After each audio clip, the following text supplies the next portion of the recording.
Mais véritablement, c'est à quoi nous assistons tous ici. Après l'exposé des documents par le président du collectif, c'est ni plus ni moins qu'une forfaiture. C'est une forfaiture. Et on n'est pas loin d'un banditisme d'État. Puisque un État quand même, il ne peut pas tolérer, admettre que de hauts fonctionnaires jouent avec sa propre signature. Ces actes, moi je suis factuel, je n'invente absolument rien du tout. Mais c'est des actes qui sont établis par des autorités centrales en charge des domaines, du cadastre, de l'urbanisme, etc., etc. C'est des plans de masse, c'est des baux, donc c'est des titres d'occupation. Est-ce que vous pensez acceptable que des autorités centrales, qui ont ce niveau de responsabilité au sein de l'État, puissent jouer à ce point avec la signature de l'État? On dirait que c'est du beurre qu'ils font au soleil.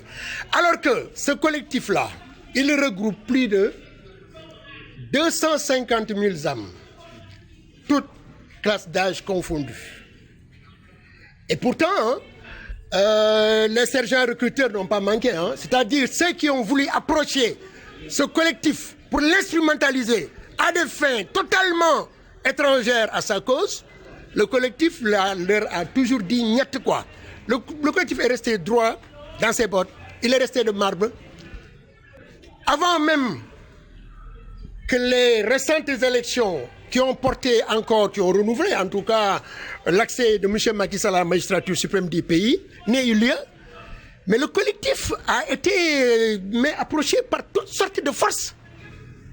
Mais ce collectif est resté droit dans ses bottes.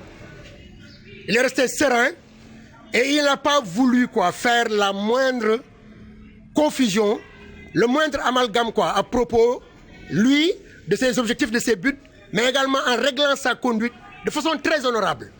Moi, je me rappelle, au début, j'avais eu l'avantage de rencontrer le préfet, M. Boussaf. Bon, moi, peut-être que ne connaissant pas les termes dans lesquels l'État s'est occupé du BRT, je m'en tiens à l'injustice qui nous est faite, qui est ancienne, qui dure et qui est devenue intolérable aujourd'hui.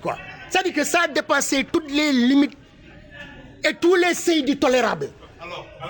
Alors, non, mais dans le propos, moi, nous interpellons directement Monsieur le Président de la République, parce que quand même ces autorités centrales, mais occupent leur position en raison de décrets de nomination qu'il leur a fait.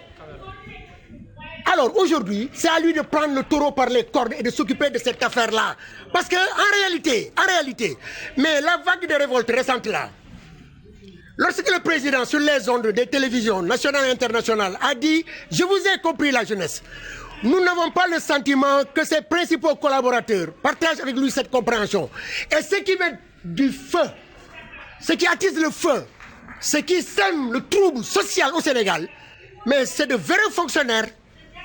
C'est de vrais fonctionnaires comme ceux qui sont dans ce dossier de terre. Maintenant, nous sommes décidés, le collectif, à travailler avec toutes les forces vives de ce pays, avec toutes les forces démocratiques, qu'elles soient la société civile, qu'elles ne soient même pas la société civile, y compris même des autorités religieuses. Mais je veux dire, tous les gens qui disent non à l'arbitraire, non à l'injustice, et puis basta, ouf, ça suffit. À propos de plan d'action, je vous ai tantôt dit que nous occuperons les positions de lutte avec toutes les forces vives, démocratiques, qu'elles soient de la société civile ou pas. Mais comment? Mais en travaillant sérieusement avec toutes ces forces-là, monsieur. Mais la réponse se trouvera dans les discussions et les entretiens, parce que nous avons de l'estime et nous avons de la considération avec tous ceux qui sont en partenariat avec nous pour faire triompher cette cause-là juste mais